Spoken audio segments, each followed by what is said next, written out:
Welcome, seekers of wisdom. Today we're diving into the timeless strategies of the Stoics that can transform your life and lead you on the path to lasting happiness. But before we unravel these profound insights, make sure to hit that like button, share this video with those who need it, and don't forget to subscribe to our channel for more enriching content. Now let's embark on a journey through the Stoic philosophy, exploring 5 strategies that, when applied daily, can bring about a profound shift in your mindset, leaving you happier, calmer, and wiser. The blueprint for the good life is within reach.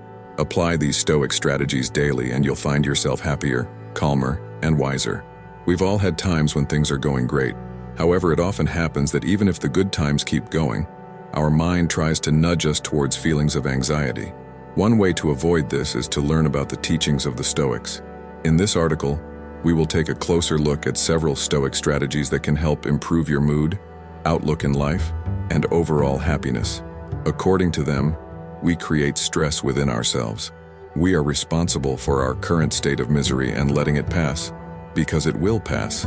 Remind yourself of what the great Stoic philosopher Marcus Aurelius wrote in his Meditations. Today I escaped anxiety. Or no, I discarded it because it was within me, in my perceptions, not outside. The Stoic mantra, focus only on what you can control. The Stoics argue that only 2 things are under our control, our thoughts and our actions. Everything else is out of our hands and therefore not worthy of anxiety. When I was feeling anxious, I gently reminded myself that I had created the stress within me, that I am responsible for my current state of misery and I am responsible for letting it pass, because it will, and it did.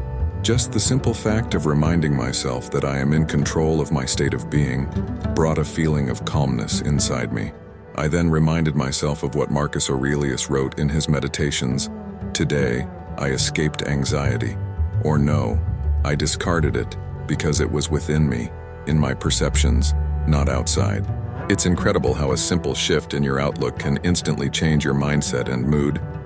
Some things are within our power while others are not.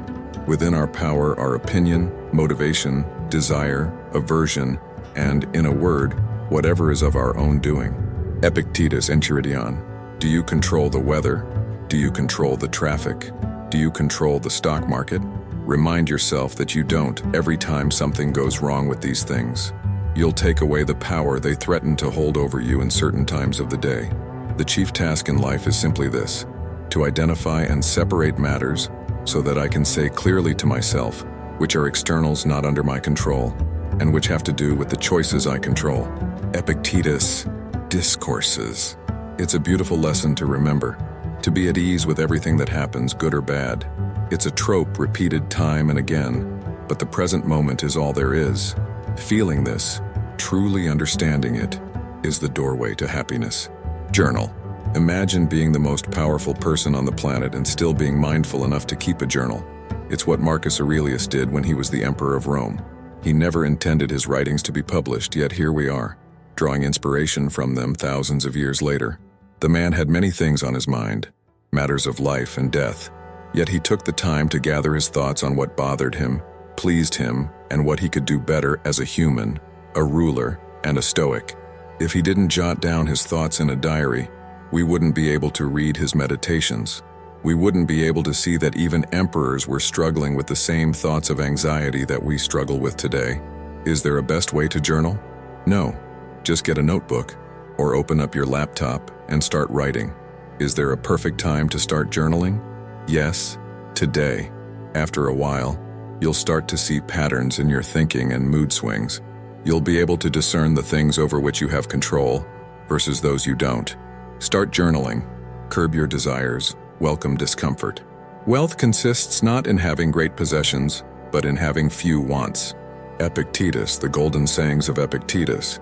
Most people equate having many possessions with happiness. Stoics, on the other hand, believed the opposite. They thought that the fewer things you have, the happier you'll be. Moreover, they believed that not only should you refrain from possessing many things, but you should also curb your desire to have them in the first place. Indeed, some of the most famous Stoic philosophers have practiced scarcity and discomfort. They believed that this would make them appreciate things more. They practiced discomfort to be ready for life's challenges and be less dependent on things. Recall Tyler Durden's quote in Fight Club, The things you own end up owning you. That phrase could be easily credited to the Stoics. Seneca believed that putting yourself in stressful situations increases your resilience. In his moral letters to Lucilius, letter 18, on festivals and fasting, he says, "Set aside a certain number of days, during which you shall be content with the scantiest and cheapest fare, with a coarse and rough dress, saying to yourself the while, 'Is this the condition that I feared?'" You could practice this by fasting or taking cold showers. You could choose not to use the AC once in a while or go out dressed lightly in cold weather. You'll see that it's not the end of the world if you do these things. You might even discover a thing or two about yourself. Meditate on your mortality. In my previous article, I discussed how the Stoics viewed death as a means of achieving a state of calm and joy. Ultimately, understanding that you are mortal is one of the best ways through which you can learn to live. Rarely do things bring more urgency to our way of life as death does. It motivates us, makes us forget about trivialities, and focus more on the things that fulfill us. Remember, death isn't a thing that we're moving towards. As Seneca said, we die every minute of every day. You're dying as you read this. In his popular blog post, The Tail End, Tim Urban provides a glimpse of the weeks we have left on this earth. It's a very sobering message that time goes by so fast. It shows us that looking back, we'll wish we spent it in a virtuous way. Meditate on death daily.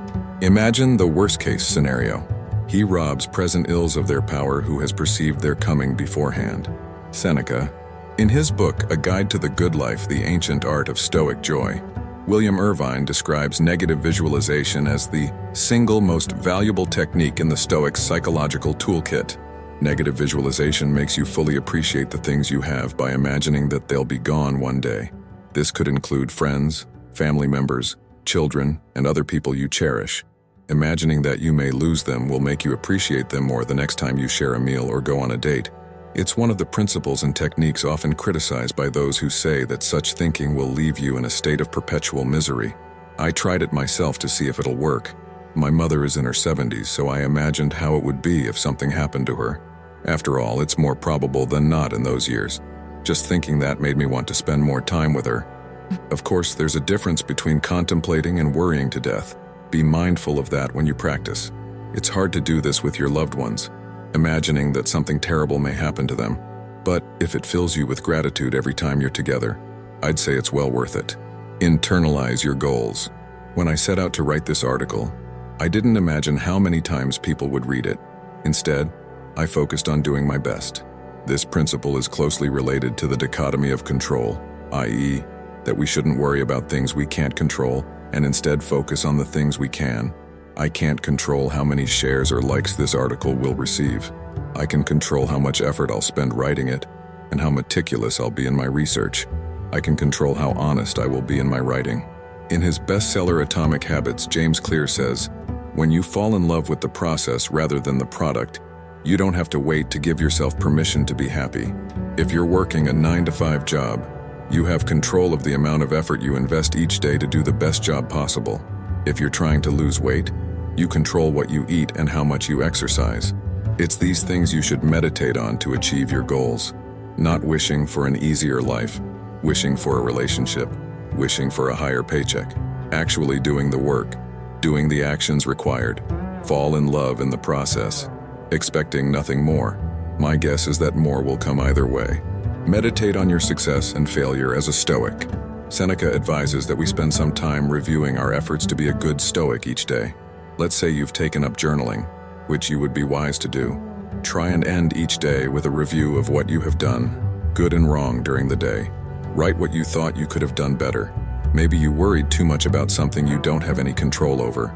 Your boss wasn't in a good mood. Maybe you lashed out at your spouse, which you have complete control over. Write these things, meditate on them, and imagine how you would do better tomorrow. In time, you will. As we conclude this exploration of Stoic wisdom, remember that the power to shape your life is in your hands. So, before you go, don't forget to like this video if you found it valuable, share it with those on a quest for a better life, and subscribe to stay tuned for more transformative insights. Embrace these Stoic principles, and may your days be filled with serenity and joy. Until next time, stay mindful and stay Stoic.